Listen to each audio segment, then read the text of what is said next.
Hello बच्चों, आज हम 10th क्लास का फर्स्ट चैप्टर लाइफ प्रोसेस पढ़ाने जा रहे हैं और मेरा दावा है कि आप अच्छे से सुने तो आपको याद करने की भी ज़रूरत नहीं होगी। मैं इतना अच्छा से आपको समझाऊंगा। पहला है लाइफ प्रोसेस में जो पहला है हमारा, पहले तो हम देखेंगे लाइफ प्रोसेस होता क्या है। व्हाट इज़ लाइफ प्रोसेस, क्यों बोलते हैं लाइफ प्रोसेस।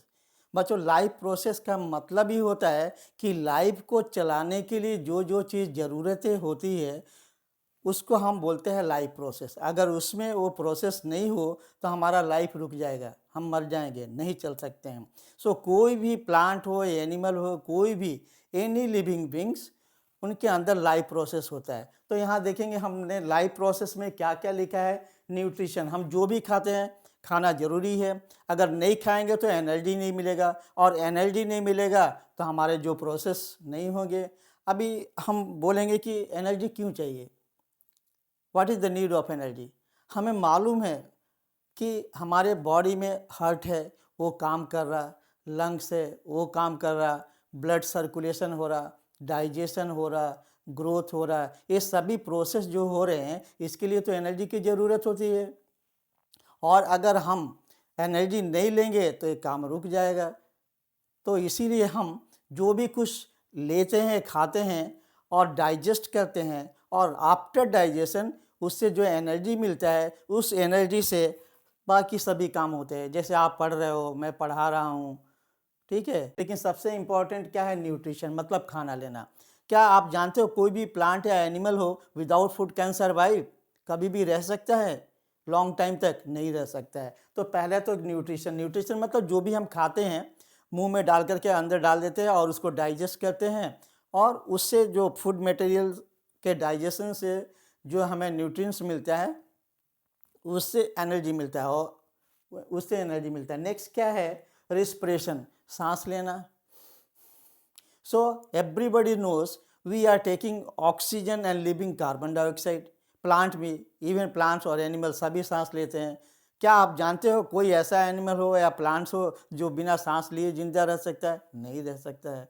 तो इसीलिए हम बोलेंगे ये भी मोस्ट इम्पॉर्टेंट लाइफ प्रोसेस है। नेक्स्ट है ट्रांसपोर्टेशन। ओके, ट्रांसपोर्टेशन क्या होता है? जैसे हम सांस तो लेते हैं बच्चों, सांस लेना मतलब क्या, नाक से जाके लंग्स में जाना, वही सांस नहीं होता है। सांस में जो हम ऑक्सीजन लेते हैं वो ऑक्सीजन की ज़रूरत हमारी ईच एंड एवरी सेल को होती है। सभी सेल को ऑक्सीजन चाहिए। तो हम जो सांस लेते हैं लाइक दैट, तो हमारे लंग्स में, फेफड़े में जाता है, और वहाँ क्या होता है, ब्लड वेसल्स होते हैं और उसमें ब्लड होता है। जो रेड ब्लड्स होते हैं वो क्या करते हैं, ऑक्सीजन को एब्जॉर्ब कर लेते हैं, और वो हमारे प्रति सेल के, each and every cell from toe to head, पूरे बॉडी के इंटरनल एक्सटर्नल जितने भी सेल है सभी को ऑक्सीजन पहुंचाता है। रिस्पिरेशन, रिस्पिरेशन मतलब हम पहले क्या सोचते थे कि सिर्फ सांस लेना है। नो, रिस्पिरेशन मीन्स व्हाट, जो सांस लेते हैं वो सभी प्रत्येक सेल में जाता है, वहाँ जा कर के क्या करता है, that break the food molecules to liberate the energy, और वो फूड जो हम खाते हैं उसको ब्रेक करता है। खैर हम बाद में डिटेल में पढ़ेंगे, इसमें हम सभी पढ़ेंगे। पहले है nutrition, respiration and transportation. Transportation मतलब क्या होता है, एक जगह से दूसरे जगह ले जाना और लेके आना। ओके, लेके जाना और लेके आना। जैसे जस्ट हमने अभी बताया क्या बच्चों कि जो हम सांस लेते हैं या खाना खाते हैं तो सभी सेल को चाहिए ना, हमारे हाथ पैर, इनसाइड आउटसाइड सभी सेल जो है सभी को चाहिए। तो वहाँ तक लेके कौन जाएगा?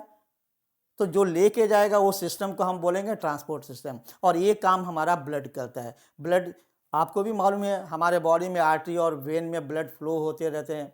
तो जो आर्टरी में ब्लड होता है वो प्योर होता है, वो क्या करता है, ऑक्सीजन भी लेके जाता है, फूड भी लेके जाता है, जो जो चीज़ हमारे सेल को ज़रूरत है वो वहाँ तक पहुँचाता है, वहाँ तक पहुँचाता है। और वहाँ से जो गंदगी बच जाता है उसको फिर वापस ला करके वो डिफरेंट डिफरेंट ऑर्गन्स जहाँ से निकालना है उसको दे देता है, तो वहाँ से निकालते हैं। तो वो वाला जो ट्रांसपोर्ट सिस्टम मतलब क्या होता है, सप्लाई। इसको हम सिंपल में बोल सकते हैं सप्लाई। तो हमारे सभी सेल को जो जो चीज़ चाहिए उसको सप्लाई करना है। अगर सप्लाई रुक जाएगा तो क्या होगा, सेल डेड हो जाएंगे।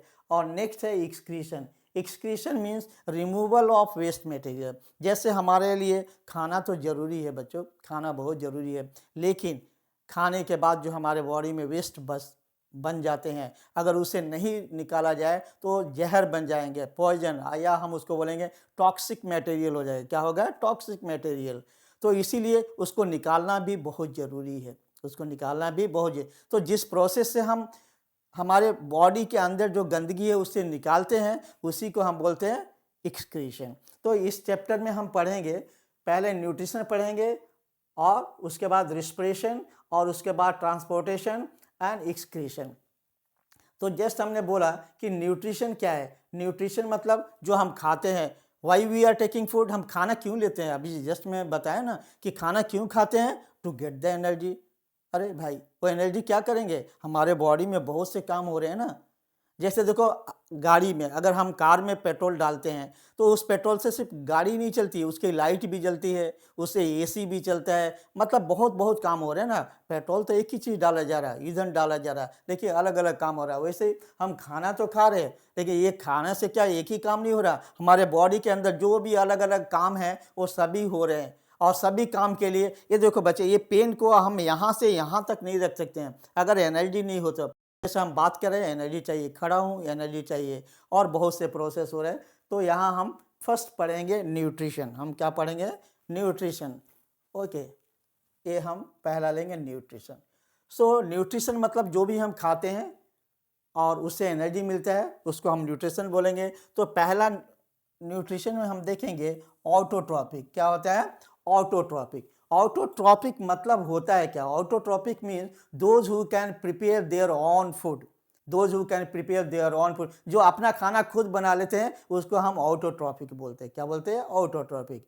तो हमें बच्चों मालूम है, आप भी 10th में हो तो इतना तो मालूम है कि प्लांट्स अपने खाना खुद बना लेते हैं, इसीलिए उनको क्या बोलते हैं? ऑटोट्रॉपिक। आपने सुना होगा वो कौन सा प्रोसेस है? फोटोसिंथेसिस। क्या होता है? फोटोसिंथेसिस। फोटोसिंथेसिस। फोटोसिंथेसिस। फोटो मतलब क्या होता है? लाइट। फोटो मतलब लाइट, एंड सिंथेसिस मीन्स होता है making. So plants prepare their food in presence of sunlight. Plants prepare their food in presence of sunlight, इसीलिए इसका नाम है फोटोसिंथेसिस। जैसे हमारे घर में, तुम्हारे घर में जो खाना बनता है कैसे बनता है?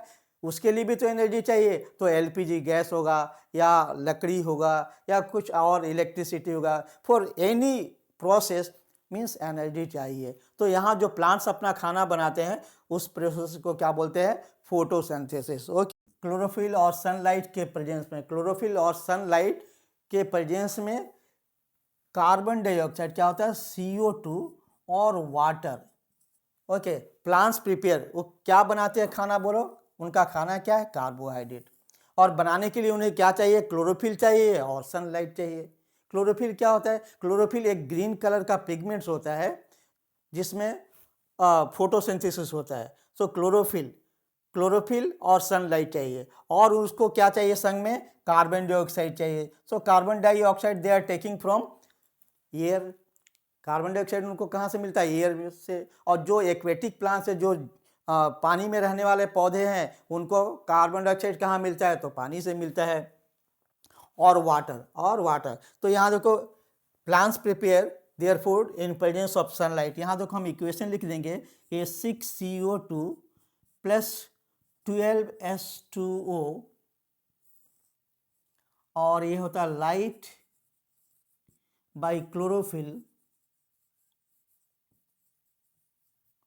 Equal to C6H12O6 plus 6H2O plus 6O2।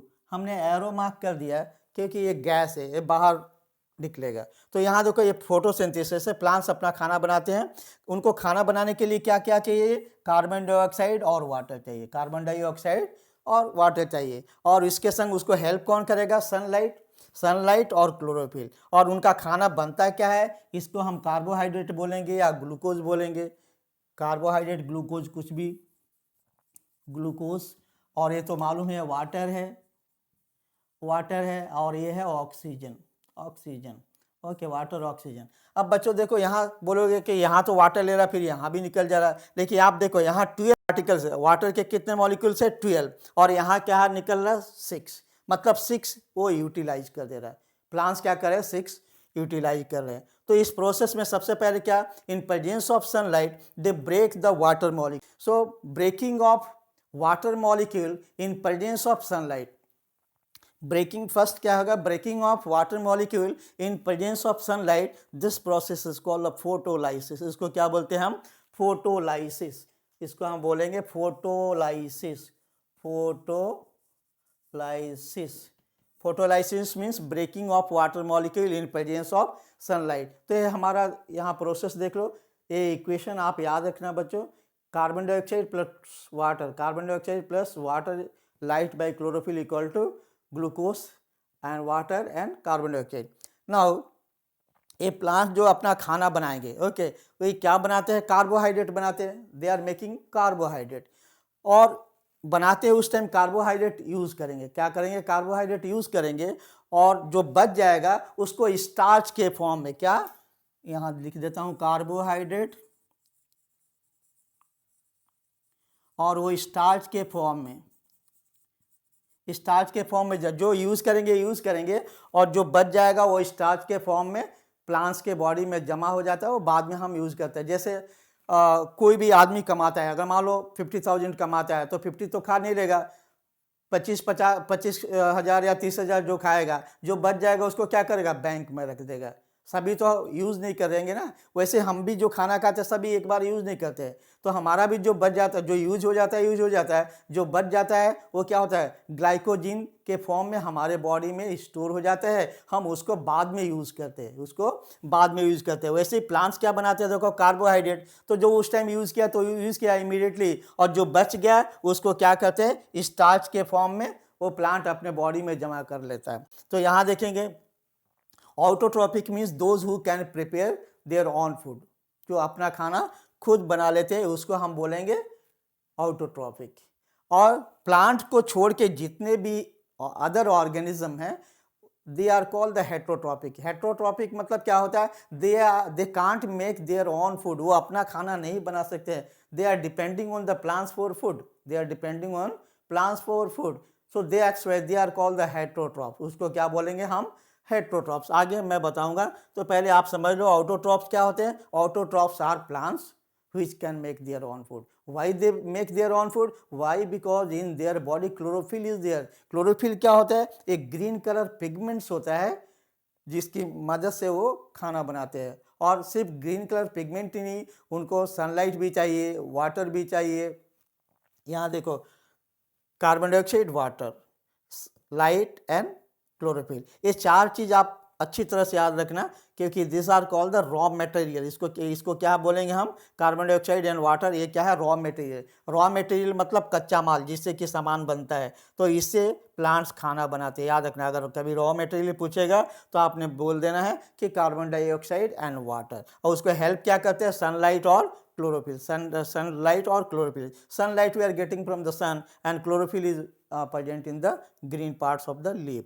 And what they are making, वो बनाते हैं क्या अपना खाना, ग्लूकोज। क्या बनाते हैं, ग्लूकोज, या उसको हम कार्बोहाइड्रेट भी बोलेंगे, और वाटर भी बनता है उस प्रोसेस में, और ऑक्सीजन। तो देखो प्लांट भाई हमारे लिए क्या क्या करता है, खाना तो बनाता ही है, ये संग में दिख रहा है आपको ऑक्सीजन।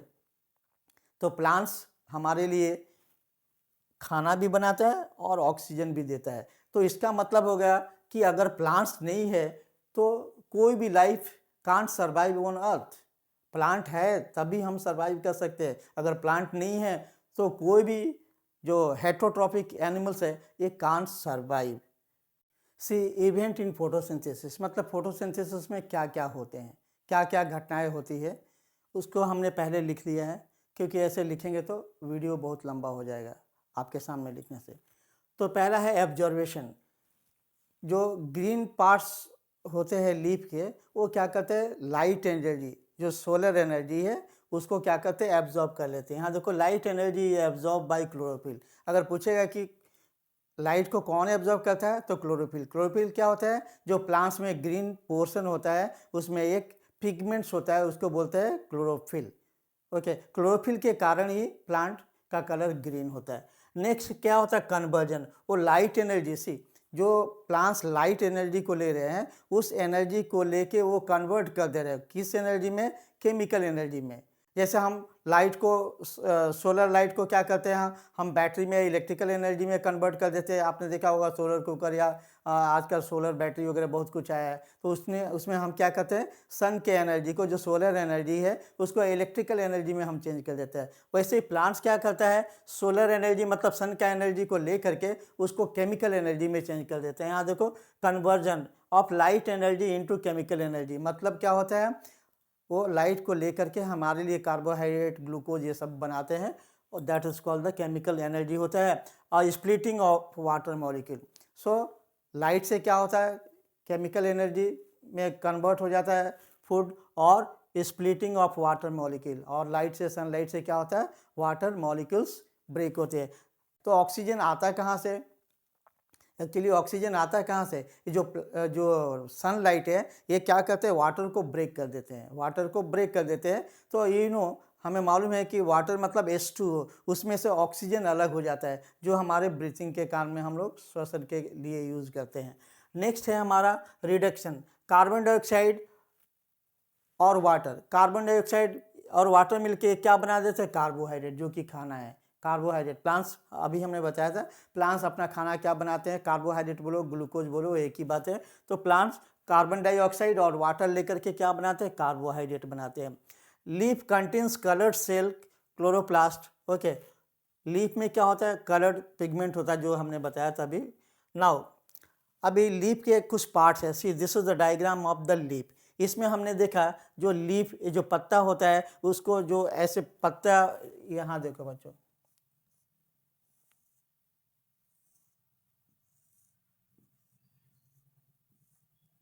तो इसको हम लीफ लेमिना बोलेंगे, क्या बोलेंगे, leaf lamina, okay. Leaf lamina या लीफ ब्लेड, एक लीफ है। यहाँ देखो, यहाँ हमने बनाया है मिड ड्रिप, मतलब यहाँ से फूड वगैरह सप्लाई करना, ऑक्सीजन सप्लाई करना, और ये हमारा लीफ है। सी लीफ का अगर हम देखें टीएस सेक्शन या क्रॉस सेक्शन, तो अपर में जो सेल होते हैं उसको एपिडर्मिस बोलते हैं, क्या, एपिडर्मिस।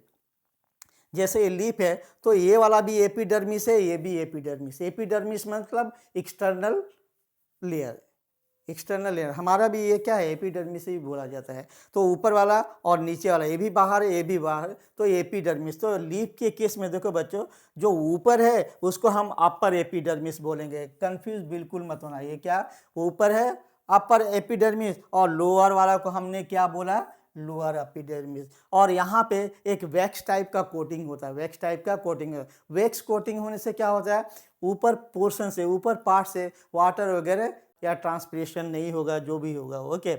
और नेक्स्ट इसमें देखो, ये जो सेल है, ये सेल के अंदर डॉट डॉट दिखाया गया कलर पार्ट, उसी को हम बोलेंगे क्लोरोफिल। और दो सेल के बीच में, तीन सेल के बीच में जो गैप है वो एयर स्पेस है, और उसको स्पॉन्जी पैरेन्काइमा सेल भी बोलते हैं, 9th में आपने पढ़ा होगा। और यहाँ देखो, यहाँ पे बीच में लोअर एपिडर्मिस में, यहाँ बीच बीच में कहीं कहीं ऐसे छेद टाइप का छिद्र बनाया गया, that is called the stomata. इसी को क्या बोलते हैं, स्टोमेटा। और यहाँ एक गार्ड सेल है। गार्ड सेल का काम क्या है, स्टोमेटा को जब जरूरत के अनुसार खोलता और बंद करता है, खोलता और बंद करता है। तो एक्सचेंज ऑफ गैसेस कहाँ से होते हैं प्लांट्स में, थ्रू द स्टोमेटा। इसको क्या बोलते हैं, स्टोमेटा।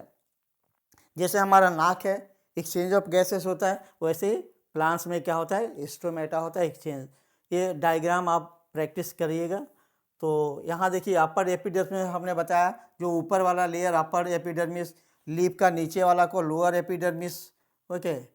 एपिडर्मिस और लोअर एपिडर्मिस, स्टोमेटा ओपनिंग होता है थ्रू विच, अगर पूछेगा कि from where exchange of gases take place in plant, so through the stomata, through the stomata. Guard cell क्या है, स्टोमेटा को क्लोज और ओपन करना, जब जरूरत है तो उसको ओपन करेगा, जब जरूरत नहीं तो उसको क्लोज कर देता है। सो और condition necessary for photosynthesis, already मैं बता दिया हूँ। फोटोसिंथेसिस के लिए हमें carbon dioxide, water, light and chlorophyll चाहिए, लेकिन इसके संग वो कंडीशंस क्या होता है, देखो, सनलाइट, सिर्फ सनलाइट से नहीं, उसको देखना है कि सनलाइट कितना, उसके इंटेंसिटी में सनलाइट ज़्यादा है कम है, उसके ऊपर भी डिपेंड करता है। Rate of photosynthesis depend on the intensity of light. उस सनलाइट कितना तेज या कम है, ज़्यादा भी नहीं होना चाहिए कम भी नहीं होना चाहिए, एक ऑप्टिमम होना चाहिए। दूसरा क्या है, क्वालिटी, सनलाइट का क्वालिटी कितना है, या ड्यूरेशन, उस प्लांट को सनलाइट कितने देर के लिए मिल रहा है, 1 घंटा के लिए मिल रहा है, वहाँ पे लाइट 1 घंटा के लिए आ रहा है, 4 घंटा के लिए आ रहा है, कितने देर के लिए आ रहा है, उसके ऊपर फोटोसिंथेसिस डिपेंड ऑन सनलाइट का इंटेंसिटी, कितना तेज सनलाइट है, क्वालिटी कैसा सनलाइट का, और कितना टाइम वो प्लांट के ऊपर पड़ रहा है। और क्लोरोफिल, और क्या होता है, क्लोरोफिल जिसमें फोटोसिंथेसिस होता है। और raw material for photosynthesis already मैं बता चुका, carbon dioxide and water, carbon dioxide water, and water absorb by root. Water क्या कौन एब्जॉर्ब करता है, water absorb by root from the soil. Plant water root से लेते हैं और through xylem it transport to the leaf is called the food factory. तो root क्या करते हैं, रूट में रूट हेयर होते हैं, वो वाटर को एब्जॉर्ब कर लेंगे, और जो प्लांट में सेल होते हैं जो वाटर को लीफ तक लेके जाते हैं उसको जाइलम बोलते हैं। तो जाइलम वाटर को लेके जाता है लीफ तक, और वहाँ फूड फैक्ट्री है, वहाँ फूड बनता है, और जो फूड बनता है फिर वो सभी को वापस करना होता है और सभी जगह सभी सेल में पहुँचाना होता है। तो उसको लेके आने वाला जो टिश्यूज होते हैं उसको हम फ्लोएम बोलते हैं। क्या बोलते हैं, फ्लोएम। तो xylem and phloem is called the conducting tissue. एक लेके जाता है रॉ मटेरियल, और दूसरा खाना बन गया, तो वो लीफ से लेके जड़ों तक, फ्लावर फ्रूट सभी सेल तक वो पहुँचा। कि how can you prove that chlorophyll is essential for photosynthesis. कैसे आप बता सकते हो, जैसे हमने बताया ना कि chlorophyll is essential for photosynthesis, अगर क्लोरोफिल नहीं है तो फोटोसिंथेसिस नहीं होगा। और ये भी बताया कि फोटोसिंथेसिस में प्लांट्स क्या बनाते हैं, स्टार्च बनाते हैं, और स्टार्च जब आयोडीन से रिएक्ट होता है तो ब्लू कलर हो जाता है। स्टार्च को अगर उसमें आयोडीन में डालेंगे तो क्या होगा, वो ब्लू कलर होगा, ये हमें याद रखना पड़ेगा। तो पहले हम क्या कर लेंगे बच्चों, एक पॉटेड प्लांट लेंगे। पॉटेड प्लांट क्या होता है, जो गमले में रखा हुआ है, जिसको हम कहीं भी शिफ्ट कर सकते हैं। और यहाँ लिखा है वेरीगेटेड लीव। वेरीगेटेड लीव मतलब क्या होता है, उसमें अलग अलग कलर होगा। मैं आपको समझाने के लिए एक अलग रंग का, लाल रंग का प्रयोग किया हूँ। या आपने देखा होगा जो क्रोटन लीफ होते हैं उसमें डॉट डॉट टाइप का ये येलो कलर का होता है, रेड कलर का होता है, different different colours are there. तो हम ऐसा ही प्लांट लेंगे जिसमें एक से ज़्यादा कलर हो, एक तो ग्रीन हो, संग में कुछ और भी कलर हो, और वो लेने के बाद हम उसका एक ड्राइंग कर लेंगे। उसका क्या करेंगे, ड्राइंग कर लेंगे।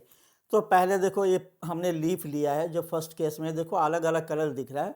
और इसको लेने के बाद क्या करेंगे, यहाँ देखो, पहले हम पॉटेड प्लांट लेंगे और उस प्लांट को क्या करेंगे, 3 डेज के लिए डार्क रूम में बंद कर देंगे। We will keep the potted plant in a dark room to make it starch free. उससे क्या होगा, 3 दिन तक उसमें फोटोसिंथेसिस नहीं होने से उसके जितने भी स्टार्च रहेंगे वो खत्म हो जाएंगे, स्टार्च खत्म हो जाएंगे। Keep the plant in A sunlight for 5 to 6 day. उसके बाद क्या, उसमें स्टार्च तो नहीं है, अब उस प्लांट को ला करके हम धूप में 5-6 घंटे के लिए रखेंगे, और उसमें से एक लीफ तोड़ लेंगे, क्योंकि अब 5-6 घंटे में तो फोटोसिंथेसिस हो गया होगा। Dip the leaf in boiling water. उसको क्या करेंगे, बॉयल होता हुआ पानी में डाल देंगे, और उसके बाद निकाल करके फिर उसको क्या करेंगे, boil the leaf in alcohol in a water bath. Water bath मतलब क्या होता है, एक बर्तन में पानी रहेगा और उसमें एक दूसरे बर्तन में हम अल्कोहल डाल करके और लीफ को उस पानी में रख करके बॉईल करेंगे। डायरेक्ट हम हीट नहीं करेंगे, नहीं तो अल्कोहल में आग लग जाएगा, इसीलिए इसको बोलते हैं water bath. Now take out the leaf and dip in iodine. जब हम उसमें अल्कोहल में बॉयल करेंगे तो उसके पूरे कलर निकल जाएंगे। It will be pale yellow colour, एकदम कलरलेस टाइप का हो जाएगा, कुछ समझ में नहीं आएगा। और उसके बाद वो लीफ को ले करके हम क्या करेंगे, आयोडीन का जो लिक्विड है उसमें डुबा देंगे, उसमें रखेंगे थोड़े 5-6 मिनट के लिए, और उसके बाद देखेंगे तो हम क्या देखेंगे, कुछ इस तरह का लीफ आएगा। तो हम इसमें ऑब्जर्व करेंगे तो देखेंगे जहाँ जहाँ ग्रीन था वहाँ ब्लू हो गया, और जहाँ ग्रीन नहीं था वहाँ ब्लू नहीं हुआ है, वहाँ ब्लू नहीं हुआ है। इसका मतलब जहाँ ब्लू नहीं हुआ है इसका मतलब वहाँ स्टार्च नहीं बना है, और हम बोल सकते हैं वहाँ फोटोसिंथेसिस नहीं हुआ है। तो यहाँ देखेंगे लीफ, ये जैसे ये रेड कलर है, यहाँ देखो स्टार्च नहीं बना है तो उसका कोई कलर नहीं आया, और बाकी पोर्शन जो ग्रीन पार्ट था ये वो चेंज हो गया ब्लू कलर में। Green parts of the leaf is change into blue colour, it shows the presence of starch. So we can say that photosynthesis take place only in green parts, not in other color. So therefore we can say chlorophyll is essential for photosynthesis. एक बार मैं इसको फिर आपको समझा दे रहा हूँ अच्छी तरह। यहाँ देखो, dip the leaf in boiling water for few minutes, उसके बाद उसको निकाल के क्या करेंगे, एल्कोहल में बॉयल करेंगे। After this boil the leaf in alcohol in a water bath. Now take out the leaf and dip in iodine, और उसके बाद लीफ को लेकर के हम आयोडीन में उसको डुबा देंगे, आयोडीन में उसको डुबा देंगे। उसके बाद क्या होगा, कलर चेंज हो जाएगा। इस एक्सपेरिमेंट में हमें प्रूव करना है कि carbon dioxide is essential for photosynthesis. इससे पहले वाला एक्टिविटी 6.1 में हमने प्रूव किया था कि chlorophyll is essential for photosynthesis, but इस एक्सपेरिमेंट में हमें प्रूव करना है carbon dioxide is essential for photosynthesis.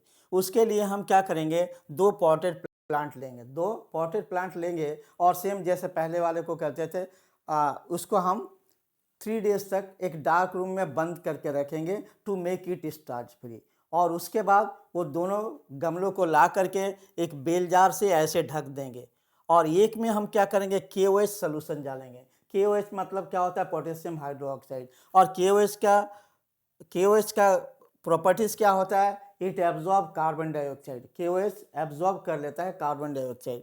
तो यहाँ देखो अरेंजमेंट लगभग सेम है, और यहाँ ये सन है तो सनलाइट सभी के ऊपर पड़ रहा। यहाँ लीफ दोनों ग्रीन है, पानी इसको सप्लाई है। बस यहाँ पे देखो कार्बन डाइऑक्साइड नहीं होगा क्योंकि इसके अंदर हमने पोटेशियम हाइड्रोक्साइड रखा है, यहाँ क्या है, carbon dioxide. So we will leave this experiment in sunlight for 5 to 6 hour. इस पूरे एक्सपेरिमेंट को हम सनलाइट में रख देंगे 5-6 घंटे के लिए। उसके बाद से क्या करेंगे, दोनों से एक्सपेरिमेंट 1 और 2 ये दोनों से हम क्या करेंगे, एक एक लीफ लेंगे और इसको बॉइलिंग वाटर में डालेंगे, और उसके बाद फिर एल्कोहल में रख करके वाटर बाथ में बॉयल करेंगे।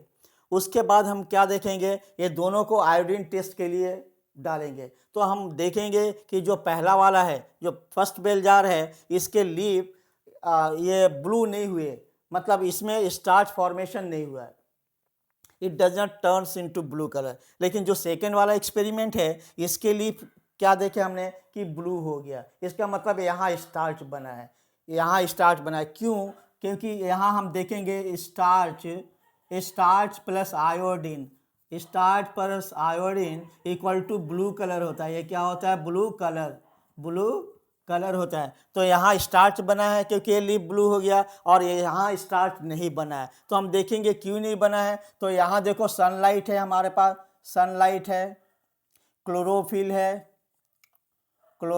है, वाटर भी है, गमले में पानी है। बस क्या है, CO2 नहीं है यहाँ पे, CO2 नहीं है। और यहाँ क्या है, सनलाइट है, क्लोरोफिल है, वाटर भी है, गमले में पानी है तो water, they are taking water from the roots. और यहाँ CO2, इस एक्सपेरिमेंट से ये पता चलता है कि carbon dioxide is also essential for photosynthesis. यहाँ हमने लिखा है, इसको आप नोट कर लेंगे और याद कर लेंगे। एक बार मैं आपको पढ़ा दे रहा हूँ। यहाँ देखो, टेक 2 पॉटेड प्लांट, पॉटेड मतलब जो गमले में रखा हुआ है, keep the plant in a dark room for 3 days to make it starch free. उसको हम एकदम बंद रूम में जहाँ बिल्कुल लाइट नहीं आता 3 days तक रखेंगे, क्योंकि उसके स्टार्च को ख़त्म कर देना। उसके बाद उस प्लांट को हम क्या करेंगे, यहाँ से keep the plant in sunlight for 5 to 6 hour, take 1 leaf from each. ये दोनों से एक एक लीफ ले लेंगे। याद रखेंगे कि फर्स्ट लीफ किसका है और सेकेंड लीफ किसका है। Dip the leaf in boiling water for a few minutes, boiling water में डालेंगे। उसके बाद क्या, after this boil the leaf in alcohol in a water bath. Now take out the leaf and dip in iodine. और वो दोनों leaf को लेंगे और 2 जगह अलग अलग आयोडीन सॉल्यूशन में हम उसे डुबाएंगे। Now take out the leaf and dip in iodine solution. उसके बाद क्या करेंगे, we saw the leaf is in bell jar containing KOH does not turns blue. तो हमने क्या देखा, जिसमें KOH है वो लीफ ब्लू नहीं हुआ, does not turns blue, so no formation of starch. इसका मतलब यहाँ स्टार्च नहीं बना, क्योंकि मालूम है हमको स्टार्च और आयोडीन होने से ब्लू कलर होता है। We know that starch plus iodine gives blue colour. यहाँ हमने लिखा है स्टार्च और आयोडीन मिलके ब्लू कलर देता है, और इसमें ब्लू कलर है। इस लीफ में क्या है, this leaf turns into blue colour. इसका मतलब यहाँ फोटोसिंथेसिस हुआ है। तो यहाँ हम चेक करेंगे भाई फोटोसिंथेसिस हुआ क्यों नहीं है, तो हम क्या देखेंगे, इसमें CO2 नहीं है। सो इस एक्सपेरिमेंट से हमने प्रूव किया कि carbon dioxide is essential for photosynthesis. एक और एक्सपेरिमेंट में आपको बता रहा है, अगर आएगा light is essential for photosynthesis, अगर कभी आएगा कि light is essential for photosynthesis, तो ऐसे ही हम करेंगे। क्या करेंगे, यहाँ देख लो बच्चों, light is essential for photosynthesis. तो हम क्या करेंगे, यहाँ पे एक स्क्रीन लगा देंगे, यहाँ स्क्रीन लगा देंगे ऐसे पूरा सन स्क्रीन, मतलब इसमें सनलाइट नहीं जाना चाहिए। फर्स्ट सेम एक्सपेरिमेंट रहेगा, प्लांट्स को हम डार्क रूम में रखेंगे और उसको बाहर निकालेंगे और उसके ऊपर सन स्क्रीन लगा देंगे, कुछ मेटेलिक या कुछ hard anything, means light can not pass. और उसके बाद 5 to 6 hour will keep in sunlight. उसके बाद ये लीफ को लेंगे और बॉइलिंग एल्कोहल में जो प्रोसेस किए थे सेम करेंगे। तो हम क्या देखेंगे, इस साइड और इस साइड, ओके, ये दोनों साइड तो ब्लू हो गया, लेकिन जहाँ हमने सनस्क्रीन लगाया था वहाँ ब्लू नहीं हुआ। तो इससे ये प्रूव हो जाएगा कि light is essential for photosynthesis. Heterotrophic nutrition. Heterotrophic nutrition वो न्यूट्रिशन है जिसमें वो अपना खाना खुद नहीं बना सकते। जो अपना खाना खुद नहीं बना सकते उसको हेटरोट्रॉफिक न्यूट्रिशन बोलते हैं। सो हेटरोट्रॉफिक न्यूट्रिशन जनरली 3 पार्ट्स में डिवाइड है। एक है होलोजोइक न्यूट्रिशन, एक है सेप्रोफाइटिक न्यूट्रिशन और एक है पैरासाइटिक। आप अच्छी तरह से याद रखना, क्योंकि किसी में भी वो क्वेश्चन आ सकता है, what is holozoic, what is saprophytic and what is parasitic mode of nutrition. तो ये तीनों अंडर आते हैं हेटरोट्रॉफिक न्यूट्रिशन। हेटरोट्रॉपिक्स मीन्स जो अपना खाना खुद नहीं बनाते हैं। तो होलोजोइक क्या होता है, यहाँ देखो holozoic, this is also very important. Holozoic में हम सभी जितने भी हायर एनिमल आते हैं, इसमें क्या होता है, वो अपना खाना खाते हैं और पेट में जाने के बाद उसको डाइजेस्ट करते हैं और उसके बाद एनर्जी मिलता है। और सेप्रोफाइट्स में क्या होता है, ये पहले ही आउटसाइड ये जो भी डेड बॉडी वगैरह होते हैं उसको दे रिलीज द एंजाइम, कुछ एंजाइम रिलीज करते हैं और बॉडी के बाहर डाइजेस्ट हो जाता है। फूड क्या होता है, बॉडी के बाहर डाइजेस्ट होता है और उसके बाद एब्जॉर्ब करते हैं। हमारे बॉडी में उल्टा हुआ था ना, हमने अंदर हमने खाना खा लिया और अंदर डाइजेस्ट हो गया, लेकिन सेप्रोफाइट में क्या होता है, वो बाहर डाइजेस्ट करते हैं और डाइजेशन होने के बाद दे एब्जॉर्ब, वो उसको एब्जॉर्ब कर लेते हैं। और इसका मतलब इसमें डाइजेस्टिव सिस्टम एब्सेंट होता है। नेक्स्ट है पैरासाइटिक।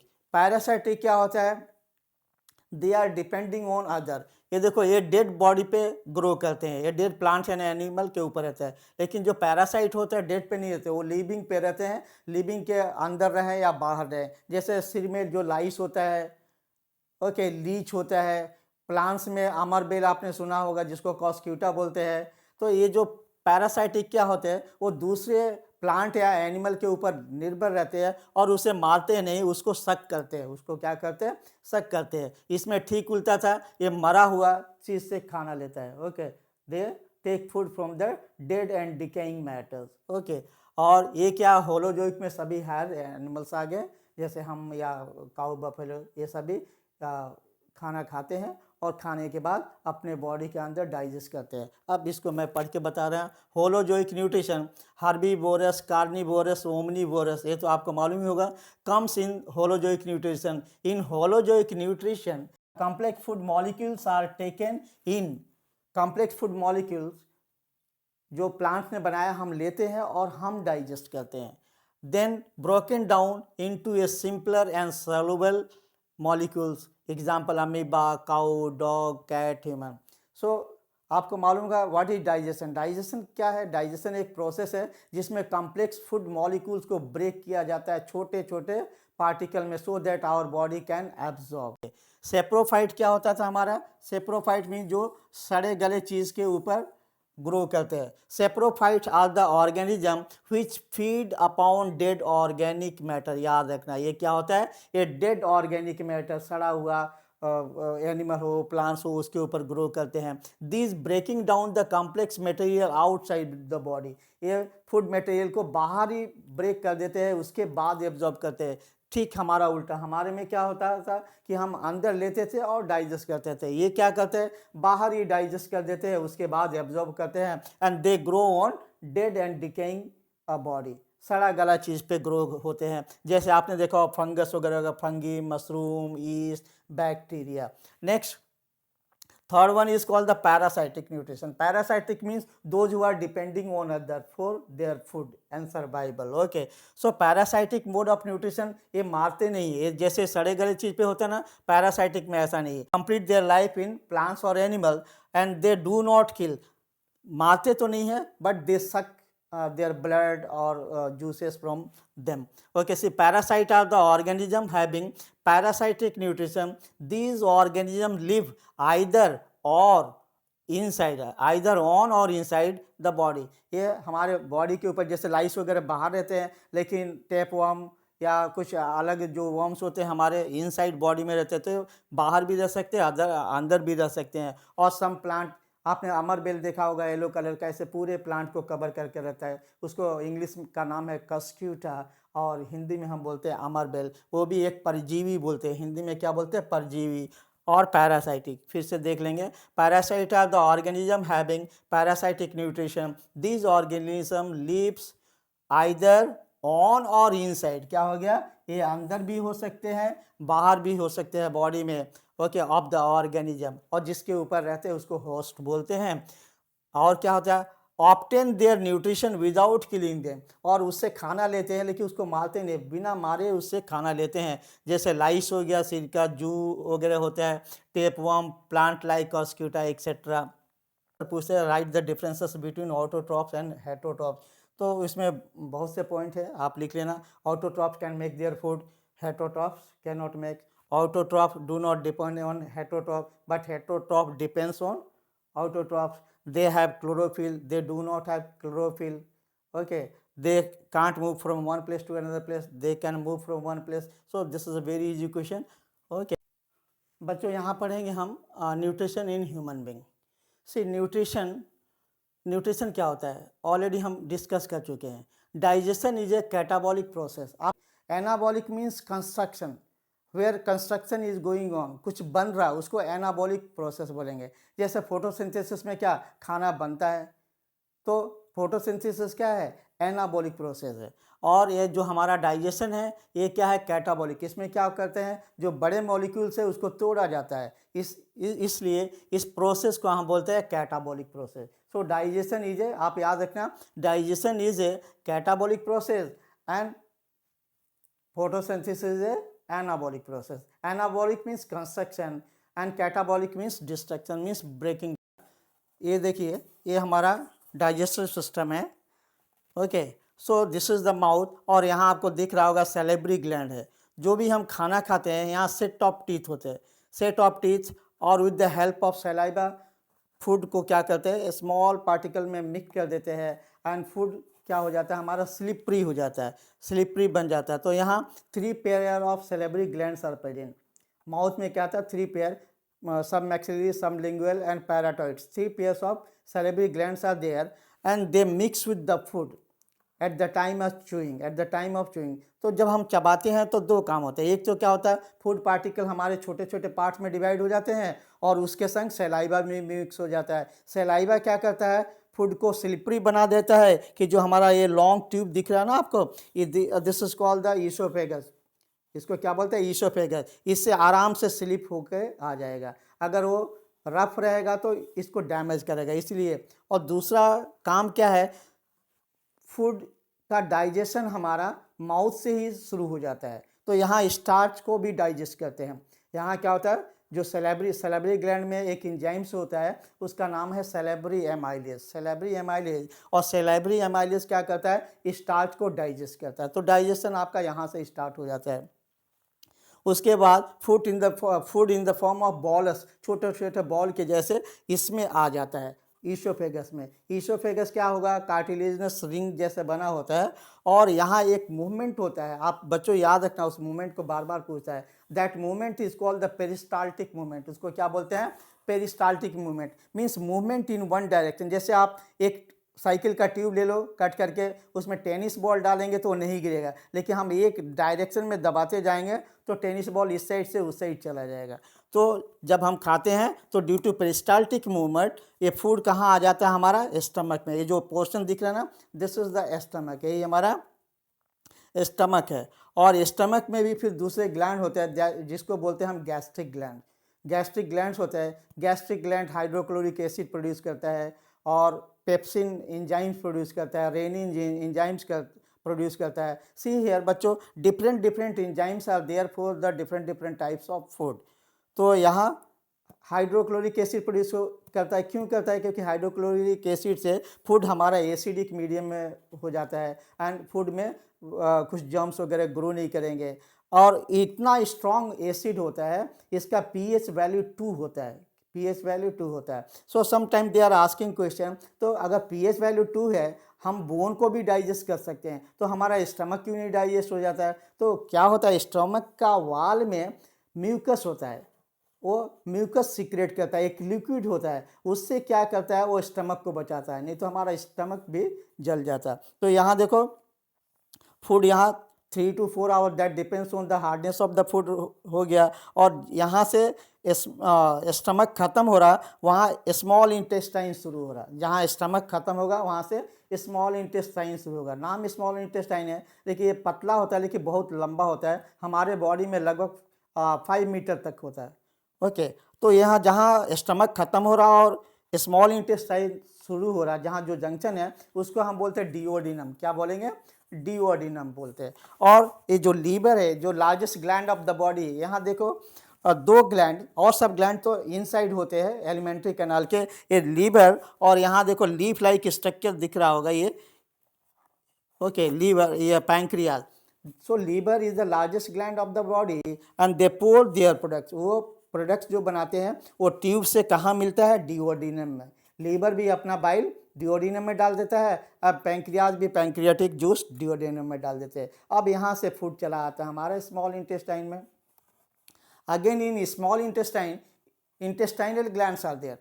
लीवर प्रोड्यूस करता है बाइल, और बाइल क्या करता है, जो फैट मॉलिक्यूल है उसको स्मॉल पार्टिकल में तोड़ देता है ताकि ईजी से डाइजेशन हो सके। तो फैट को ब्रेक कौन करता है, bile. So bile helps in emulsification of fat. और यहाँ पैंक्रियाटिक जूस, और उसके बाद कहाँ आ गया हमारा ये जो पोर्शन दिख रहा है ना, this is called small intestine.